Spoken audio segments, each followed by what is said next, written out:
نحمده ونصلي على رسوله الكريم اما بعد فاعوذ باللہ من الشیطان الرجیم بسم اللہ الرحمن الرحیم۔ میرے انتہائی واجب الاحترام بھائیو دوست بزرگوں، اجتماعی قربانی کے کچھ اہم مسائل میں عرض کر چکا ہوں، کچھ باقی ہیں جو ابھی عرض کرنے ہیں۔ ان میں سے پہلا مسئلہ یہ ہے کہ بہت سی تنظیمات ایسی ہیں جو رفاعی کام کرتے ہیں اور ان کو لوگ اپنی قربانی وقف کر دیتے ہیں۔ بہت سے ادارے ایسے ہیں جن میں اجتماعی قربانی ہوتی ہیں، ان میں بھی لوگ اپنے حصے اور اپنی قربانی کو وقف کر دیتے ہیں اور اپنی جگہ پر ادارے والے کو وکیل بنا دیتے ہیں۔ لیکن یہ ذہن میں رکھیں کہ جہاں پر قربانی ہو رہی ہے وہ اور جس نے قربانی وقف کی ہے ادارے کے لیے، ان دونوں کے ہاں ایام قربانی کا ہونا شرط ہے، ضروری ہے۔ فقہاء نے لکھا ہے اگر ایک کے بھی ہاں قربانی کے ایام نہ ہوئے تو وہ قربانی نہیں ہوگی۔ مثال کے طور پہ کوئی مسلمان ہے، باہر کے ملک میں رہتا ہے، اس نے اپنی قربانی جو ہے کسی اجتماعی ادارے میں اپنی قربانی کر دی ہے، غریبوں کے لیے نفل قربانی کر دی ہے اس نے یا واجب قربانی، تو اب اس پر یہ ہے کہ اس کے ہاں ابھی 9 ذی الحجہ ہے، ہمارے یہاں 10 ذی الحجہ ہے، تو یہاں پر قربانی ہم کریں گے تو اس کے ہاں قربانی کے دن ابھی شمار نہیں ہوئے، قربانی کے دن ابھی نہیں آئے، تو اس لیے یہ قربانی نہیں ہوگی۔ ہاں اس کے لیے کہ 11 ذی الحجہ کو قربانی کریں، اس کا بھی پہلا یعنی کہ 10واں ذی الحجہ ہوگا، پہلی قربانی کا دن ہوگا اور ہمارے یہاں دوسرا دن ہوگا، دونوں کے ایام مشترک ہو جائیں گے، پھر یہ قربانی جائز ہے، پھر قربانی ہو جائے گی۔ اگر ان میں سے کسی ایک کے بھی دن قربانی کے نہ ہوئے تو قربانی نہیں ہوگی۔ پہلا مسئلہ یہ ہے کہ جس نے قربانی وقف کی ہے اور جس ادارے کو قربانی وقف کی ہے، ان دونوں کے ہاں قربانی کے ایام کو ہونا ضروری ہے۔ دوسری بات یہ ہے کہ اجتماعی قربانی میں اس چیز کا خیال نہیں کیا جاتا کہ اجتماعی قربانی میں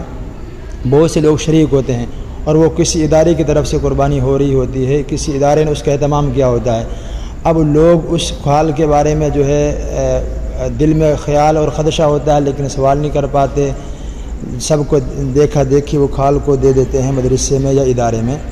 تو مدرسے والے یا ادارے والے کے لیے ضروری ہے کہ وہ ان سے ہر ایک شریک سے پوچھے کہ آپ کی کھال کو ہم ادارے میں استعمال کریں گے، ادارے کے لیے استعمال کریں، کیا آپ رضامند ہیں، کیا آپ اپنے رضامندی سے اس کھال کو ادارے کے لیے دیتے ہیں، یہ ضروری ہے۔ اگر ایسا نہ کرے گا تو ادارے والے گناہگار ہوں گے۔ ہاں ایک صورت اس کی یہ بھی فقہاء نے لکھی ہے، علماء نے، کہ وہ ایسا کر لے کہ جب وہ شریک ہو رہے ہیں شرکاء سے، شرکت کے وقت ہی وہ ادارہ ان سے یہ بات کہ ان کو رضامند کر لے کہ جو آپ کی کھال ہوگی وہ ہم ادارے میں رکھیں گے۔ اگر وہ رضامند ہو جاتے ہیں تو پھر دوبارہ پوچھنے کی ضرورت نہیں ہے، ورنہ یہ اجتماعی قربانی میں ہر ایک شریک کا یہ حق ہے کہ وہ اپنی قربانی کی کھال کو جہاں مرضی اس کا دل چاہے وہ دے۔ اگر اس میں شریک ہیں، چند لوگ چاہتے ہیں ادارے کو دے اور چند لوگ چاہتے ہیں ہم اور کہیں دینے چاہتے ہیں کسی غریب کو یا کسی اور ادارے میں، تو ان میں پیسے تقسیم کر لے جائیں گے، ان کے حصے کے بقدر ادارہ ان کو پیسے دے دے گا یا وہ شرکاء دوسرے ان کو پیسے دے دیں گے۔ یہ صورت تو جائز ہے کھال رکھنے کی۔ اس کے علاوہ عام روٹین پہ آپ نے ادارے والوں کو دیکھا ہوگا وہ اس کھال کے بارے میں بالکل بھی لوگوں سے اجازت نہیں لیتے اور اس طرح استعمال کر لیتے ہیں۔ تیسری بات یہ ہے کہ اجتماعی قربانی میں بعض دفعہ ایسے ہوتا ہے، اس کے علاوہ بھی اجتماعی قربانی کے علاوہ بھی اگر انفرادی قربانی ہے اس میں بھی یہ بات آپ دیکھیں گے، اور خاص طور پہ اجتماعی قربانی میں جی گھر والے قربانی کر رہے ہیں، جی ٹھیک ہے جی، اب وہ قربانی کس کے نام سے ہے؟ ابو کے نام سے ہے، امی کے نام سے ہے، بھائی کے نام سے ہے، بہن کے نام سے ہے، دادا دادی کس کے نام سے کوئی پتہ نہیں، بس اتنا پتہ قربانی کر رہے ہیں۔ قربانی کا متعین ہونا بھی ضروری ہے کہ کس کی طرف سے قربانی ہو رہی ہے،